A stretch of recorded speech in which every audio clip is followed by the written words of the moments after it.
الحمد لله وكفى وسلام على عباده الذين اصطفى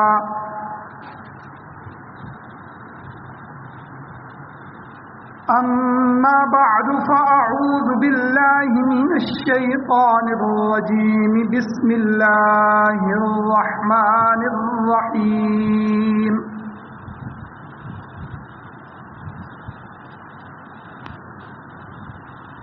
ومن يطع الله والرسول فأولئك مع الذين أنعم الله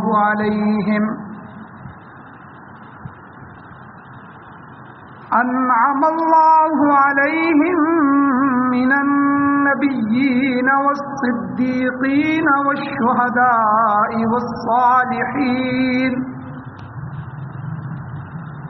وحسن أولئك رفيقا. وقال النبي صلى الله تعالى عليه وسلم: يا علي سيكون في أمتي قوم ينتحلون حبنا أهل البيت لهم نبذ يسمون الرافضة فاقتلوهم فإنهم مشركون والذي نفسي بيده لقرابة رسول الله صلى الله عليه وسلم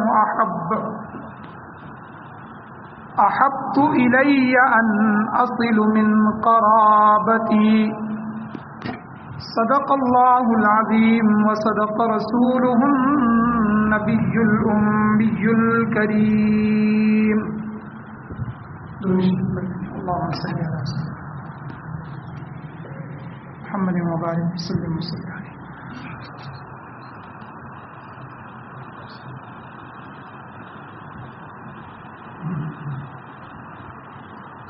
میرے واجب الاحترام، میرے بزرگوں، میرے دوستوں، نوجوان ساتھیوں، اللہ تعالیٰ نے احسان فرمایا کہ اللہ نے ہمیں ایک نیا سال عطا فرمایا. اسلامی سال کے حساب سے نئے سال کی ابتدا ہے محرم الحرام، اور ہمارے لیے یہ لمحے سوچنے کے قابل ہیں کہ ہماری زندگی کا ایک سال کم ہو گیا. بظاہر ہم عمر میں بڑھ گئے ہیں، لیکن قیامت کے قریب چلے گئے. تو اس ایک سال میں ہم نے کیا کیا، کیا بنایا، کیا اعمال کیے، کیا کھویا اور کیا پایا. اگر تو ہم نے اللہ جل شانہ کو راضی کرنے والے اعمال کیے اور نبی علیہ الصلوۃ والسلام کی سنتوں کو معلوم کر کے اتباع سنت پر عمل کیا، تو پھر اس میں اللہ کا شکر بھی ادا کیا جائے اور اس میں مزید بڑھا جائے. لیکن اگر اس سال ہم سے کوتاہیاں ہوئیں، نمازوں میں غفلتیں ہوئیں، اللہ کی طرف سے جو فرائض تھے ان کو ادا نہ کر سکے اور گناہوں کی زندگی گزری، تو یقیناً ان لمحات پر افسوس کرنے کی ضرورت ہے اور ندامت اور شرمندگی کے آنسو بہانے کی ضرورت ہے.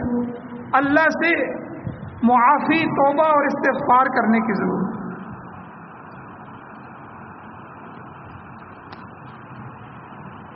اور اس سال کی ابتدا میں دو شخصیات کی شہادت کا تذکرہ چل رہا ہے.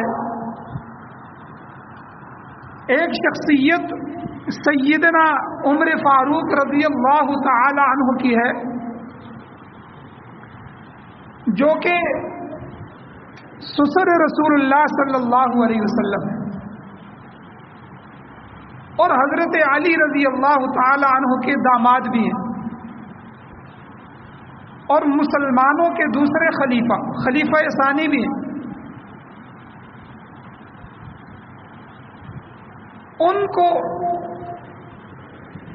اسلامی سال کے آخری مہینے ذی الحجہ جو پیچھے گزرا ہے اس کی 26 ذی الحجہ کو رسول اللہ صلی اللہ علیہ وسلم کے مصلی پہ فجر کی نماز پڑھاتے ہوئے ایرانی غلام ابو لولو فیروز مجوسی نے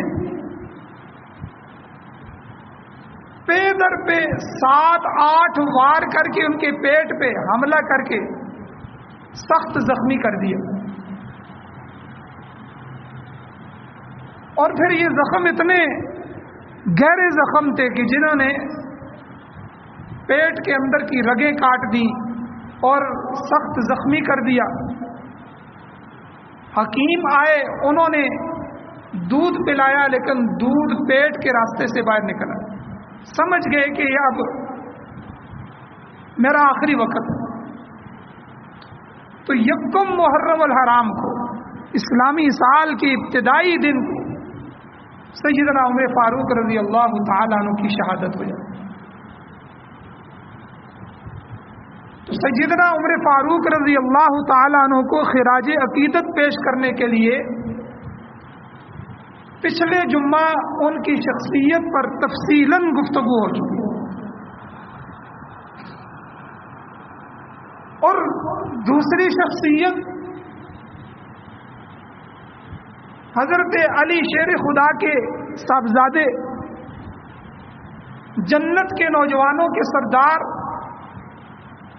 رسول اللہ صلی اللہ علیہ وسلم کے لخت جگر اور دل کے ٹکڑے حضرت فاطمہ الزہرا رضی اللہ تعالی عنہا, ان کے لخت جگر حضرت حسین ابن علی رضی اللہ تعالی عنہ کی شہادت.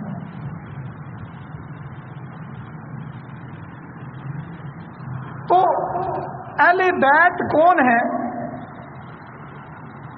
اسلام کے اندر اہل بیت کا مقام کیا ہے؟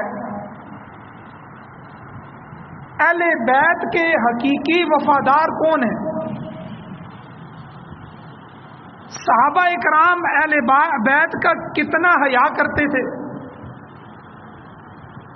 اور اسی طرح ایک مسئلہ باغ فدق کا اٹھایا جاتا ہے, اس میں سیدنا صدیق اکبر اور سیدنا فاروق اعظم رضی اللہ تعالیٰ عنہ کا عادلانہ عدل پر مبنی فیصلہ کون سا تھا؟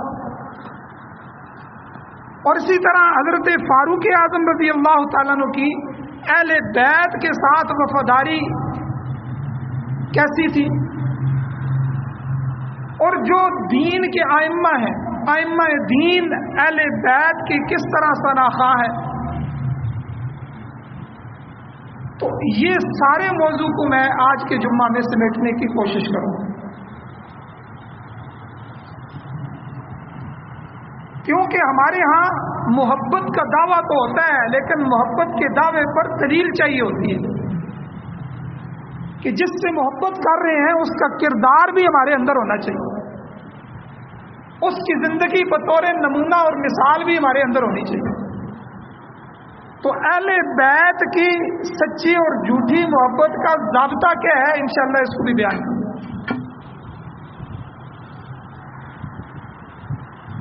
سب سے پہلے یہ بات سمجھ لی جائے کہ اس میں کوئی دو رائے نہیں ہے کہ اہل بیت کے حقیقی وفادار اور ان کے پاسبان اور ان سے محبت کرنے والے اور ان کے حقوق کا خیال رکھنے والے سب سے پہلے حضرات خلفائے راشدین, مسلمانوں کے چاروں خلفاء اہل بیت سے محبت کرنے والے اور ان کے حقوق کا خیال رکھنے والے, ان کے پاسبان تھے. پھر سارے صحابہ اکرام, پھر اس کے بعد تابعین, تبع تابعین جو صحابہ کے شاگرد ہیں, پھر جتنے بھی ہمارے ائمہ دین آئے ہیں اور سارے ایمان والے جو ان کی راہ پر چلنے والے ہیں, یہ سارے کے سارے اہل بیت سے محبت کرنے والے ہیں. اور اہل بیت کی محبت کی پہچان یہ ہے کہ اس کی تصدیق اس سے ہوتی ہے کہ بندے کو دیکھا جائے کہ اس کا طرز عمل کیا ہے. کیا اس کا طرز عمل اہل بیت کے طرز عمل سے ملتا ہے؟ اس کے افکار، اس کے عقائد، اس کے نظریات اہل بیت والے ہیں.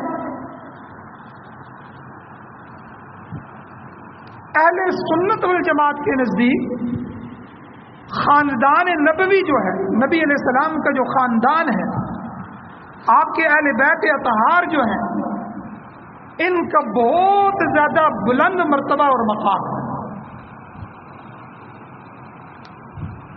اہل سنت کے ہاں یہ عقیدہ ہے کہ جو اہل بیت عظام کا احترام نہیں کرتا وہ اہل سنت والجماعت میں داخل ہی نہیں. اور اہل بیت جو خاندان نبوت ہیں، ان کے جو شرعی حقوق ہیں، اہل سنت والجماعت ان کا خیال رکھتے ہیں، ان سے محبت کرتے ہیں، ان کا دفاع کرتے ہیں. اسی لیے ایک مشہور واقعہ ہوا غدیر خم. یہ ایک کنواں تھا کہ حضور علیہ السلام وہاں جا کے بیٹھے اور وہاں حضور علیہ السلام نے خطبہ دیا. اس میں صرف ایک جملہ بیان کر دیا جاتا ہے، باقی خطبہ نہیں بیان کیا جاتا. اس میں حضور علیہ السلام کی زبان مبارک سے، زبان نبوت سے نکلی ہوئی جو بات ہے، وصیت ہے، اس پر عمل پیرا ہونا ہر مسلمان پر فرض ہے. حضور نے فرمایا اذکرکم اللہ فی اہل بیتی. صحیح مسلم شریف کی 2408 نمبر حدیث ہے کہ حضور نے فرمایا میں اپنے اہل بیت کے بارے میں تم کو اللہ کا واسطہ دیتا ہوں. اسی طرح اپنی جماعت، جس جماعت کو حضور علیہ السلام نے بڑی مشکل سے تیار کیا،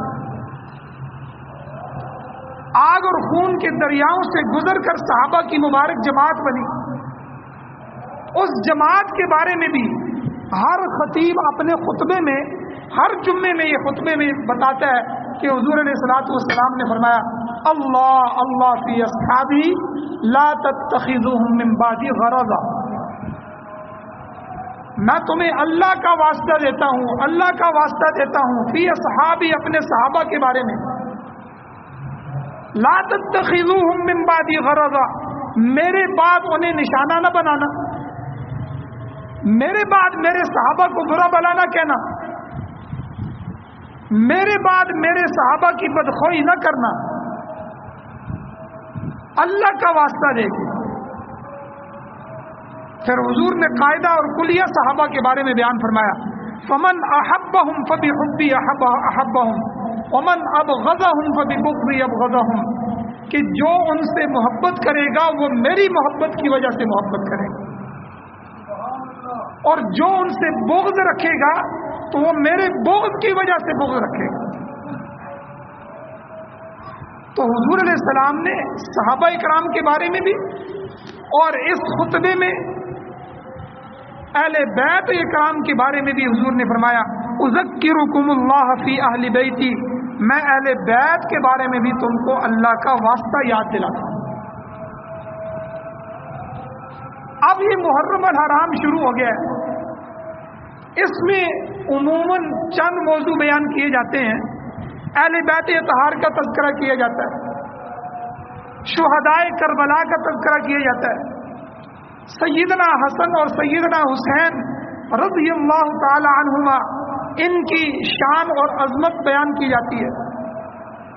لیکن اس میں افراط اور تفرید اور غلو سے کام لیا جاتا ہے.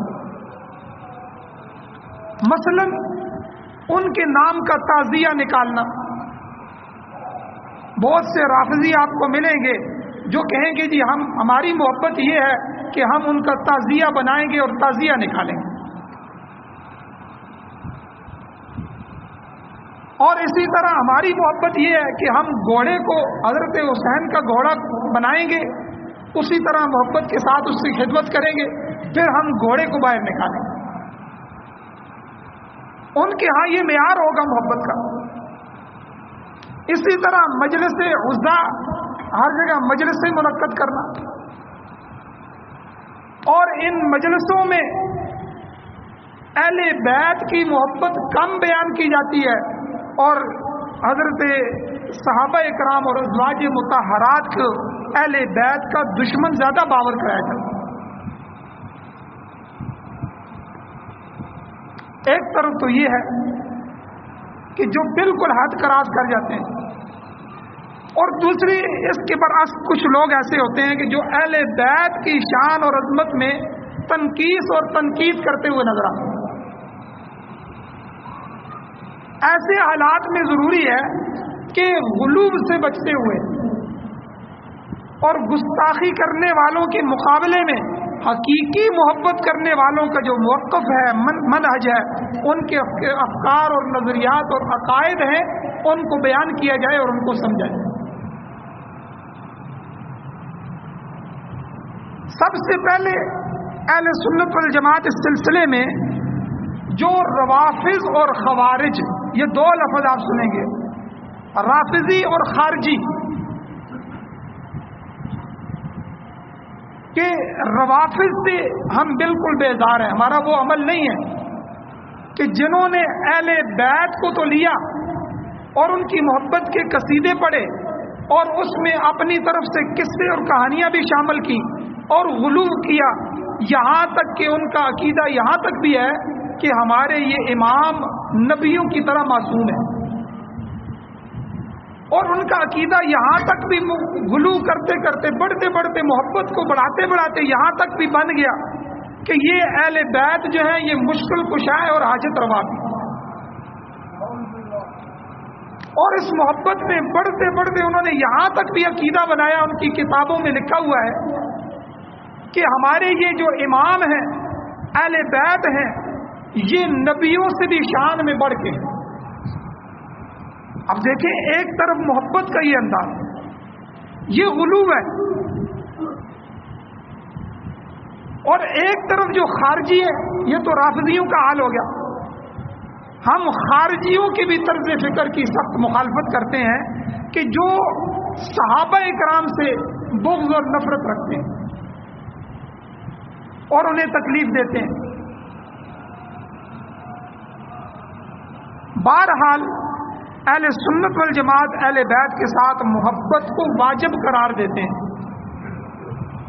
اور ان کی ایذاء رسانی یا ان کے حق میں کسی قسم کی بھی گستاخی کو ہمارا عقیدہ ہے کہ ہم اسے حرام سمجھتے ہیں۔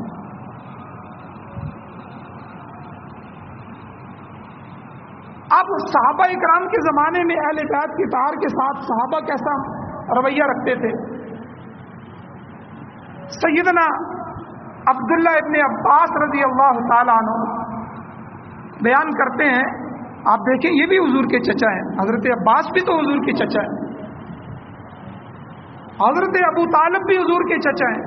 ابو طالب اور آپ کی اولاد حضرت علی اور حضرت جعفر اور ان سب کا تذکرہ کیا جاتا ہے، تو حضور کے دوسرے چچا جو حضرت عباس رضی اللہ تعالیٰ عنہ، کبھی ان کا تذکرہ آپ نے سنا ہے؟ چچا ہونے میں، خاندان ہونے میں، قریشی ہونے میں، بڑے ہونے میں، دونوں حضور کے لیے قابل قدر۔ بلکہ ابو طالب تو مسلمان بھی نہ ہو سکے، لیکن حضرت عباس رضی اللہ تعالیٰ عنہ اسلام بھی لائے، تو یہ بھی اہل بیت میں شامل ہے۔ حضرت عبداللہ ابن عباس، حضرت عباس نبی علیہ السلام کے جو چچا ان کے بیٹے ہیں حضرت عبداللہ، وہ بیان کرتے ہیں کہ میں نبی کریم صلی اللہ علیہ وسلم کے پاس تھا جبکہ آپ کے ساتھ حضرت علی رضی اللہ تعالیٰ عنہ بھی موجود تھے، تو نبی کریم صلی اللہ علیہ وسلم نے ارشاد فرمایا، معجم الکبیر طبرانی کی 12ویں جلد ہے، 242 صفحہ ہے، 12998 نمبر حدیث ہے۔ حضور نے فرمایا، اے علی، سیکون فی امتی قوم، میری امت میں ان قریب ایک ایسی قوم ہوگی کہ ینتحلون حبنا اہل البیت، جو اہل بیت سے محبت کا جھوٹا دعویٰ کرے گا۔ حضور نے فرمایا لہم نبذ، ان کے لیے ہلاکت ہے۔ یسمون الرافضہ، ان لوگوں کو رافضہ کہا جائے گا، رافضی۔ تو حضرت علی کو فرمایا فقتلوہم، تم ان سے قتال کرنا، ان سے لڑائی کرنا، ان کو قتل کرنا، فإنہم مشرکون، بس بے شک وہ مشرک ہوں۔ بلکہ سیدنا حضرت علی المرتضی رضی اللہ تعالیٰ عنہ کا اپنا قول ہے، وہ فرماتے ہیں کہ یہلک فی رجلان مفرط فی حبی و مفرط فی بغضی، کہ میری وجہ سے دو طرح کے لوگ ہلاک ہوں گے، ایک میری محبت میں غلو کرنے والے اور دوسرے میرے بغض میں حد سے آگے بڑھنے والے۔ اب آدمی جب اعتدال پہ نہیں رہتا، حد اعتدال سے گزر جاتا ہے، تو پھر اس کا کوئی حد نہیں رہتی۔ جب حد کراس ہو گئی ہے تو اس کے بعد اور کئی کیا حد ہے۔ اب دیکھیں عیسائی جو ہیں اپنے نبی حضرت عیسیٰ علیہ السلام سے محبت کرتے ہیں، اب محبت میں انہوں نے کیا کہا، وہ تمام معجزے جو خارق عادت چیزیں، معجزہ کہتے ہیں کہ جو عام چیز نہیں ہوتی، عام حالات سے ہٹ کے اللہ تعالیٰ اپنے پیغمبر کو کوئی چیز دے دیتا ہے۔ مثلا صالح علیہ السلام کی قوم کو جب حضرت صالح علیہ السلام نے دعوت دی کہ میں اللہ کا نبی ہوں، انی رسول امین، امانت دار ہوں، جو اللہ نے مجھے دے کے بھیجا ہے تمہارے اوپر پہنچا رہا ہوں، میری بات کو مانو۔ تو قوم نے کہا کہ آپ تو ہماری طرح ہی انسان ہیں، ہم تو آپ کو نبی نہیں مانتے، ہاں ہم آپ سے ایک بات، ایک چیز مانگتے ہیں، ایک معجزہ مانگتے ہیں۔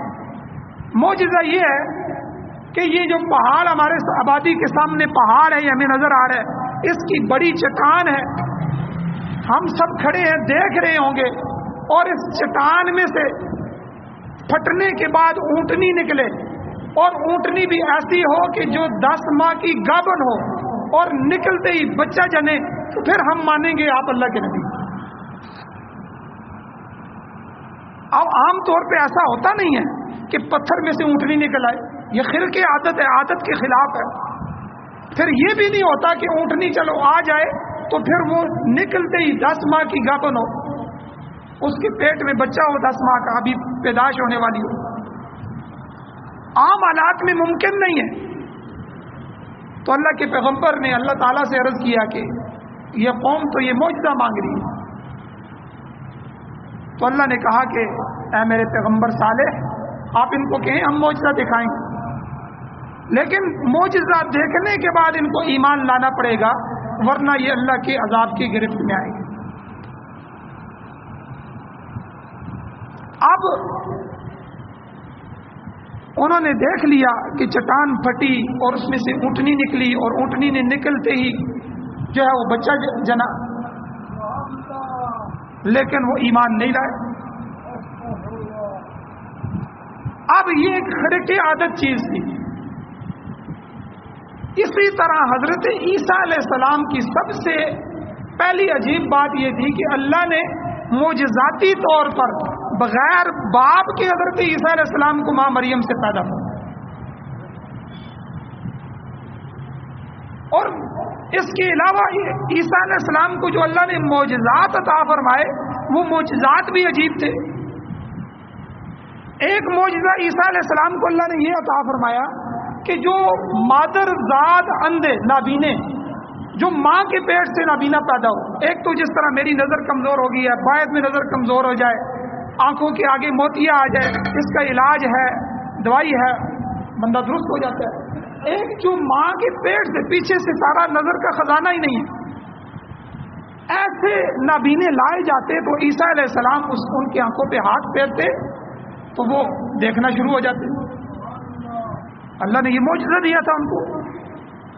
ایک معجزہ اللہ نے ان کو یہ دیا تھا کہ وہ مٹی کے پرندے بناتے، مٹی کے سامنے اس پہ پھونک مارتے تو اللہ تعالیٰ ان کو پرندے کی شکل دے دیتا، وہ پرندے بن کے اڑ جاتے۔ ایک معجزہ حضرت عیسیٰ علیہ السلام کو اللہ تعالیٰ نے یہ عطا فرمایا تھا کہ وہ کسی قبر پہ کھڑے ہوتے ہیں تو اس مردے کو کہتے قم باذن اللہ، اللہ کے حکم سے کھڑا ہو جا، تو وہ مردہ اس قبر سے کھڑا ہو جاتا تھا۔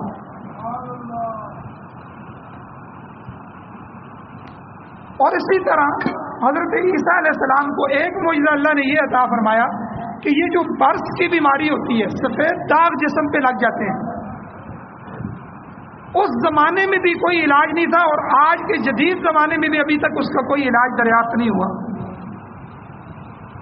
تو وہ برس والے مریض حضرت عیسیٰ علیہ السلام کے سامنے لائے جاتے تو آپ ان کے جسم پہ ہاتھ پھیرتے تو ہاتھ پھیرتے جاتے تو ان کا جسم صاف ہوتا جاتا۔ اب یہ معجزات تھے، اس سے نبی خدا نہیں بن جاتا، بلکہ قوم کو یہ دکھلانے کے لیے معجزات ہوتے ہیں کہ دیکھو یہ میرا ہے، یہ میرا پیغمبر ہے، میرا بھیجا ہوا رسول ہے، اسی لیے تو میں اس کے ہاتھ پہ یہ کام کر رہا ہوں۔ اب وہ معجزہ پیغمبر کے ہاتھ سے ہوتا ہے، لیکن پیغمبر وہ معجزہ نہیں دکھلا سکتا، وہ فعل اور معجزہ دکھلانا وہ اللہ کا کام ہوتا ہے۔ اب قوم عیسیٰ علیہ السلام کی قوم عیسائی جو ہیں، انہوں نے جب ان چیزوں کو دیکھا، اور قرآن نے بھی اس کو بیان فرمایا، تو انہوں نے کہا کہ یہ تو خدا کی چیزیں ہیں، کہ بغیر باپ کے پیدا ہوئے ہیں، تو باپ کون ہے؟ باپ بھائی خدا ہے۔ اس لیے انہوں نے عیسیٰ علیہ السلام کے متعلق یہ عقیدہ محبت میں رکھ دیا کہ عیسیٰ علیہ السلام ابن اللہ ہے، اللہ کے بیٹے۔ اور عزیر علیہ السلام کے بارے میں بھی اسی طرح یہودیوں نے عقیدہ بنایا کہ عزیر ابن اللہ، قرآن کہتا ہے کہ عزیر اللہ کے بیٹے ہیں۔ تو رافضیوں نے اہل بیت کے متعلق غلو کرتے ہوئے، بڑھتے ہوئے آگے، محبت تو ہمیں بھی ہے کہ جس دل میں اہل بیت کی محبت ہی نہیں ہے تو اس دل میں تو میں سمجھتا ہوں ایمان ہی نہیں۔ لیکن محبت کی ایک حد ہے، اللہ کی ذات کے کو اللہ کی ذات کے طرز پہ رکھا جائے، جو کام اللہ تعالیٰ کے کرنے کے ہیں وہ نبیوں اور ولیوں کے سپرد نہ کیے جائیں۔ قرآن تو ساری توحید ہمیں یہی سکھاتا ہے کہ میری ذات میں کسی نبی کو، کسی ولی کو، کسی فرشتے کو، کسی کو بھی، کسی غیر کو میری ذات میں شریک نہ کرو۔ جو صفتیں میری ہیں، میری صفات میں کسی کو شریک نہ کرو۔ آپ دیکھیں حضور علیہ الصلوۃ والسلام سے قوم نے معجزہ مانگا، مشرکین جمع ہو کے آگے، انہوں نے کہا کہ حضور آپ کہتے ہیں میں اللہ کا نبی ہوں، تو یہ چاند سامنے نظر آ رہا ہے، تو چاند کو 2 ٹکڑے کر دیں۔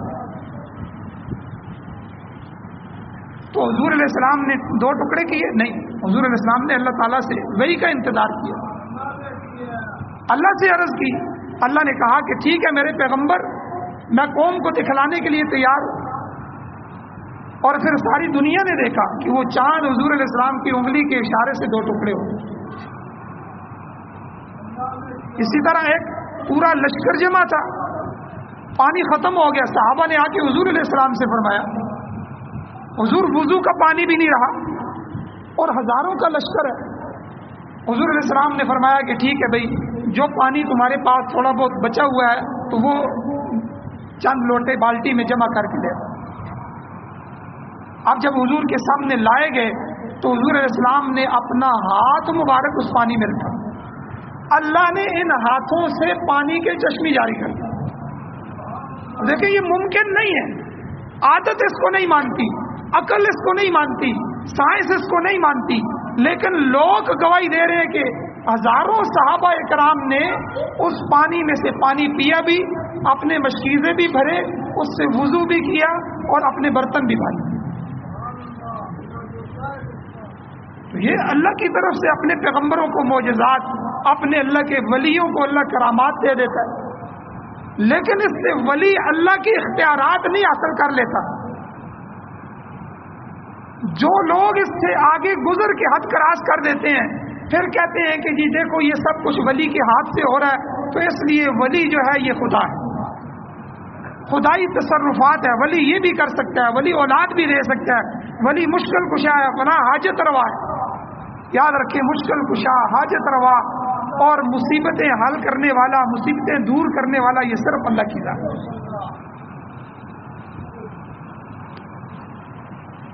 اس لیے صحابہ اور اہل بیت کے بارے میں ہر مسلمان کا ہمارا اعتدالی عقیدہ ہے کہ جس طرح ہمارے نزدیک صحابہ کرام کی شان، عزت، عظمت ہے، اسی طرح ہمارے نزدیک اہل بیت اطہار کی بھی عزت و عظمت ہے۔ اب ہم رافضیوں کی طرح اہل بیت کی محبت کا خول لے کے صحابہ پر تنقید نہیں کرتے۔ مرزا انجینئر اور فلاں اور فلاں، یہ مرزا انجینئر کون ہے؟ یہ تو انجینئر ہے، اس کا استاد ہی کوئی نہیں ہے۔ کتنے نوجوان اس کو سن سن کے صحابہ کرام کو گالیاں دے رہے۔ قرآن مجید سے اور اسلام سے وہی روافض اور شیعہ کا طرز، اور نہ ہی ہم خارجی ہیں کہ خارجیوں کی طرح صحابہ کرام کی محبت کو اتنا زیادہ اٹھائیں کہ اہل بیت پر تنقید کرنا شروع کر دیں۔ تو یہ دونوں طبقے ہمارے اپنے ہیں اور ہمارے ہی رہیں گے انشاءاللہ، اور ہم ہی انہیں کی نظریات میں۔ ہر مسلمان کا اہل بیت کے متعلق عقیدہ اور طرز عمل کیا ہونا چاہیے جو افراد اور تفرید سے ہٹ کر اعتدال پر مبنی ہو؟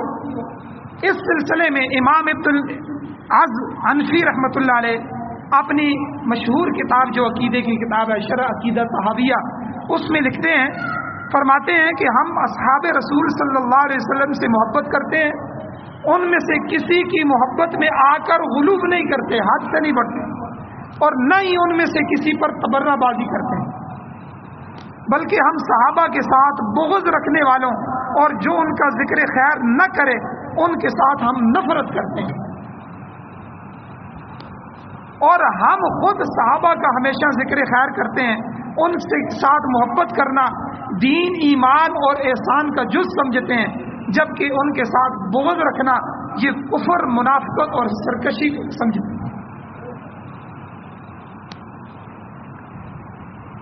اور بڑی عجیب بات ہے کہ اہل بیت اور صحابہ کرام کے آپس میں بڑے رشتے تھے۔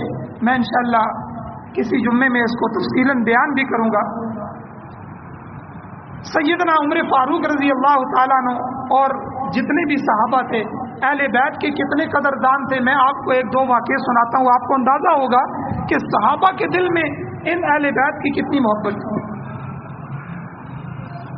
سیدنا عمر فاروق رضی اللہ تعالیٰ عنہ کے بارے میں آتا ہے، صحیح بخاری کی 1010 نمبر حدیث ہے کہ خلیفہ ثانی امیر المؤمنین سیدنا عمر فاروق رضی اللہ تعالیٰ عنہ جب بارش نہیں ہوتی تھی، کات سالی ہوتی تھی، کات سالی کے دوران اہل بیت میں سے رسول اللہ صلی اللہ علیہ وسلم کے چچا سیدنا عباس رضی اللہ تعالیٰ عنہ کو لے کے آتے میدان میں اور ان کے واسطے سے اللہ سے دعا کروانا، اور ان الفاظ کے ساتھ حضرت عمر دعا کرتے تھے، اللہم انا کننا نتوسل الیک بنبینا فتسقینا وانا نتوسل الیک بعم نبینا فسقنا قال فیسقون۔ کہتے ہیں کہ حضرت عمر یہ دعا فرماتے تھے، اے اللہ، جب حضور ہمارے درمیان میں موجود ہوتے تھے، نبی علیہ السلام موجود ہوتے تھے، تو ہم آپ کے نبی کے ذریعے، نبی علیہ السلام کے واسطے سے آپ سے بارش طلب کرتے تھے، تو آپ ہم پر بارش برساتے تھے۔ اب حضور ہم میں موجود نہیں ہیں، اب میں نبی علیہ السلام کے چچا حضرت عباس کو آپ کا واسطہ دیتا ہوں، ان کے واسطے سے آپ سے دعا کرتے ہیں کہ اے اللہ ہمیں بارش عطا فرما۔ تو صحابہ فرماتے ہیں، راوی بیان کرتا ہے کہ واقعتاً ان کی دعا کے بعد بارش شروع ہو جاتی۔ اب ذرا سوچئے کہ جن پاک باز ہستیوں نے سرکار دو عالم صلی اللہ علیہ وسلم سرور کائنات کے اشاروں پر سب کچھ قربان کر دیا، وہ آپ کے اہل بیت کے ساتھ نا انصافی کر سکتے ہیں؟ آج آل رسول اور اصحاب رسول ان سے جو ہے بناوٹی قصے بنا کے ان کی ساتھ بغض کو ظاہر کیا جا رہا ہے کہ دیکھو یہ صحابہ جو ہیں یہ اہل بیت کا حق غصب کرتے ہیں۔ اب سب سے بڑا مسئلہ بیان کیا جاتا ہے باغ فتق کا. یہ باغ فتق جو تھا یہ مسئلہ سمجھ لیں. اکثر رافضی آپ سے بیان کریں گے کہ وہ باغ فتق تھا حضور علیہ السلام کا. حضور کے مرنے کے بعد سیدنا صدیق اکبر رضی اللہ تعالیٰ عنہ خلیفہ بنے تو حضرت فاطمہ اپنا حق لینے گئی تو نعوذ باللہ حضرت ابوبکر صدیق نے ان کا حق نہیں دیا. یاد رکھیں یہ جو باغ فتق تھا یہ رسول اللہ صلی اللہ علیہ وسلم کی زندگی میں حضور علیہ السلام کا تھا اور تمام صدقات جتنے بھی تھے وہ نبی علیہ السلام کی ملکیت تھے. تو اس لیے اس وراثت سے حضرت فاطمہ سمجھتی تھی کہ ہمیں حصہ ملنا چاہیے. جب وہ حضرت ابوبکر صدیق رضی اللہ تعالیٰ عنہ کے پاس آئیں اور ان سے آ کے کہا کہ میں رسول اللہ صلی اللہ علیہ وسلم کی قرابت داری کی وجہ سے بیٹی ہونے کی وجہ سے آپ سے یہ باغ مانگ رہی ہوں کہ مجھے اس میں سے حصہ دیا جائے. تو سیدنا صدیق اکبر رضی اللہ تعالیٰ عنہ نے فرمایا, حدیث میں آتا ہے کہ سیدہ فاطمہ کو بات سمجھائی کہ آپ میری بات سمجھیں, میں آپ کو نبی علیہ السلام کا پیغام حضور علیہ السلام کی حدیث سناتا ہوں جو حضور نے مجھے فرمائی تھی, اگر اس کے بعد بھی آپ کا مطالبہ ہوا تو پھر آپ دیکھ لیں. تو انہوں نے فرمایا سناؤ. انہوں نے فرمایا صحیح بخاری کی 3711 نمبر حدیث ہے, صحیح بخاری کی حدیث. فرمایا حضور علیہ السلام نے فرمایا لا نورث, ہم وارث نہیں بناتے, ہم نبیوں کی جماعت کا کوئی وارث نہیں ہوتا. ما ترکنا فہو صدقۃ, نبی جب دنیا سے جاتا ہے تو جو بھی چھوڑ کے جاتا ہے وہ صدقہ ہوتا ہے. انما یأکل آل محمد من هذا المال, یعنی مال اللہ لیس لهم ان یزیدوا علی المأکل, یعنی ہم البتہ آل محمد کے اخراجات جو ہیں وہ اسی سے پورے کیے جائیں گے. ہم اس سے آنے والا جو فائدہ ہے اس فائدے کو آپ میں تقسیم کریں گے لیکن اس کے مالک نہیں بنائیں گے. حضور نے فرمایا یہ ہماری ملکیت نہیں ہوتی, ہمارے مرنے کے بعد یہ صدقہ ہوتا. اب اس پر رافضی جو ہے بڑا ویلا کرتے ہیں کہ دیکھو یہ ان کا حق تھا تو انہوں نے حق نہیں دیا. ایک سوال ذہن میں رکھ لیں کہ جب آدمی فوت ہوتا ہے تو سب سے پہلا حصہ بیوی کو ملتا ہے یا بیٹیوں کو ملتا ہے؟ پہلے بیوی کو ملتا ہے, پھر شادی شدہ بیٹیاں, پھر آگے نواسے, پھر ان کو بھی ملتا ہے. اب حضرت ابوبکر صدیق رضی اللہ تعالیٰ عنہ کی بیٹی بھی حضور کے گھر میں حضرت عائشہ صدیقہ ام المؤمنین, حضرت عمر فاروق رضی اللہ تعالیٰ عنہ کی بیٹی حضرت حفصہ بھی نبی اسلام کی زوجہ. اب اگر یہ حضور کی ملکیت ہوتا تو حضرت ابوبکر صدیق اور حضرت عمر حضور علیہ السلام کی بیویوں کو ان میں سے حصہ دیتے اور اپنی بیٹیوں کو بھی دیتے. اب جہاں انہوں نے حضرت فاطمہ کو حصہ نہیں دیا وہاں انہوں نے اپنی بیٹیاں حضرت اماں عائشہ صدیقہ حضرت حفصہ کو بھی نہیں دیا. اسی حدیث کی وجہ سے کہ حضور علیہ السلام نے فرمایا لا نورث ما ترکنا فہو صدقۃ, ہم انبیاء کی جماعت وراثت نہیں بناتے, ہمارا جو بھی چھوڑ جاتے ہیں وہ سارا کا سارا صدقہ ہوتا ہے. ہاں اگر سیدنا صدیق اکبر رضی اللہ تعالیٰ عنہ اپنی بیٹیوں کو دیتے, حضرت اماں عائشہ صدیقہ کو دیتے اور حضرت حفصہ کو دیتے, پھر حضرت فاطمہ کو نہ دیتے تو اعتراض بنتا تھا. لیکن حضرت ابوبکر صدیق رضی اللہ تعالیٰ عنہ نے حضرت فاطمہ کو جب یہ بات سمجھائی تو حضرت فاطمہ سمجھ گئیں اور بخاری شریف کی ہی حدیث میں آتا ہے دوبارہ انہوں نے اس کا تقاضا نہیں کیا. لیکن اس کو جو ہے وہ وویلا بنایا جاتا ہے کہ دیکھو جی اہل بیت کا انہوں نے حق مارا ہے, انہوں نے حق غصب کیا ہے. تو اس کا یہ جواب بھی آپ کے ذہن میں ہونا چاہیے. اور اسی طرح سیدنا حضرت علی المرتضیٰ رضی اللہ تعالیٰ عنہ بھی آئے, ان کو بھی حضرت ابوبکر صدیق رضی اللہ تعالیٰ عنہ نے سمجھایا تو انہوں نے بھی فرمایا والذی نفسی بیدہ لقرابت رسول اللہ احب الی ان اسر من قرابتی. حضرت ابوبکر صدیق رضی اللہ تعالیٰ عنہ نے فرمایا اس ذات کی قسم جس کے حق ہاتھ میں قبضہ قدرت میں میری جان ہے کہ رسول اللہ صلی اللہ علیہ وسلم کے رشتہ داروں سے اچھا سلوک کرنا مجھے اپنے رشتہ داروں سے بہتر سلوک کرنے سے زیادہ محبوب. یعنی ان کو یقین دلانے کے لیے کہا حضرت علی رضی اللہ عنہ کہ ایک طرف میرے رشتہ دار ہیں, میری بیٹی ہے, میرا خاندان ہے, ایک طرف خاندان رسول ہے. میں قسم اٹھا کے کہتا ہوں کہ اپنے خاندان سے زیادہ مجھے خاندان رسول سے محبت ہے. لیکن یہ حدیث ہے. تو حضرت علی رضی اللہ عنہ بھی مطمئن ہو گئے, اور پھر آخر اس کے بعد حضرت علی رضی اللہ عنہ نے حضرت ابوبکر صدیق رضی اللہ عنہ کے ہاتھ پہ بیعت بھی فرمائی, اور پھر حضرت علی رضی اللہ تعالیٰ عنہ حضرت ابوبکر صدیق رضی اللہ عنہ کے زمانے میں بھی ان کے عہدیدار رہے, قاضی رہے, اور حضرت عمر فاروق رضی اللہ عنہ کے زمانے میں بھی قاضی رہے. اچھا, جب 3 خلیفہ چلے گئے, حضرت عثمان بھی چلے گئے, پھر چوتھے خلیفہ حضرت علی رضی اللہ تعالیٰ عنہ بنے. اب ہمارا رافضیوں سے ایک سوال ہے کہ چلو پہلے 3 خلیفوں نے ان کو حق نہیں دیا, چوتھا جب ان کی اپنی خلافت آئی تو پھر حضرت علی رضی اللہ تعالیٰ نے یہ حق ان کو کیوں نہیں دیا؟ ان کو تو دے دینا چاہیے, باغ صدق تو وہاں موجود تھا.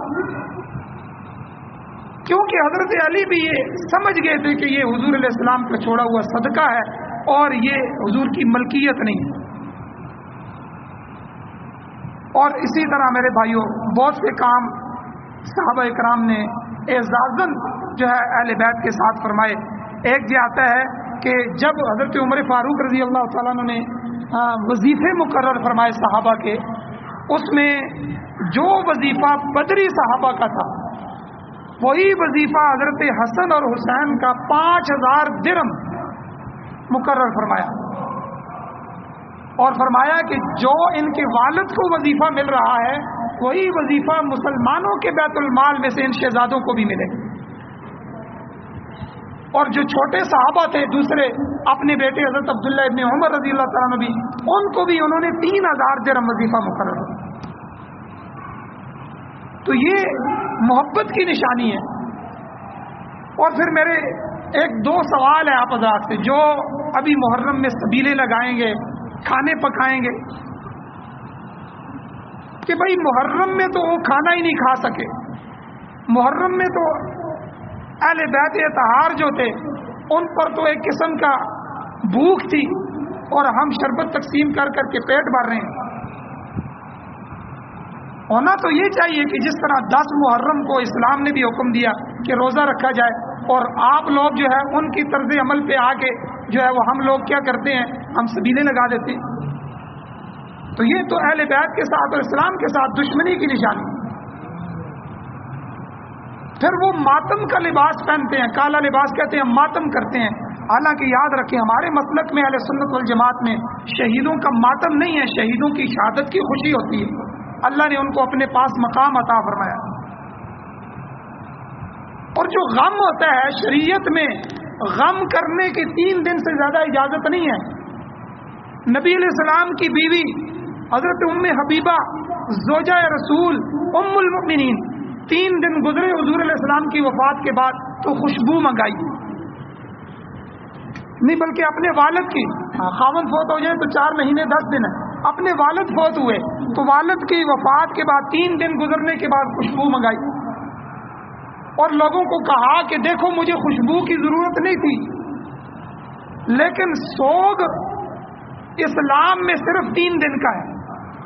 3 دن سے زیادہ اسلام سوگ کی اجازت نہیں دیتا.